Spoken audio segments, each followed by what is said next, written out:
సూర్యుడు ధనుస్సు రాశిలో ప్రవేశించిన సమయాన్ని ధనుస్సంక్రమణం అంటారు. సూర్యుడు ఈ ధనుస్సు రాశిలో ఉండే కాలాన్ని ధనుర్మాసం అని పిలుస్తారు. ఇది సాధారణంగా డిసెంబర్ మధ్య నుండి జనవరి మధ్య వరకు, సంక్రాంతికి ముందు రోజు భోగ వరకు ఉంటుంది. పురాణాల ప్రకారం ఉత్తరాయణాన్ని దేవతలకు పగలుగా, దక్షిణాయనాన్ని రాత్రిగా భావిస్తారు. దక్షిణాయనానికి చివరిది, ఉత్తరాయణానికి ముందు ఉన్న ఈ ధనుర్మాసాన్ని దేవతల ఉషఃకాలం, బ్రాహ్మీ ముహూర్తం గా పరిగణిస్తారు. అందుకే ఈ మాసం అత్యంత పవిత్రమైనది. ధనుర్మాసం ముఖ్యంగా శ్రీ మహావిష్ణువు ఆరాధనకు చాలా ప్రత్యేకమైనది.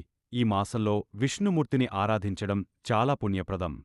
భగవద్గీతలో శ్రీకృష్ణుడు మాసాలలో నేను మార్గశిర మాసాన్ని అని పేర్కొన్నాడు.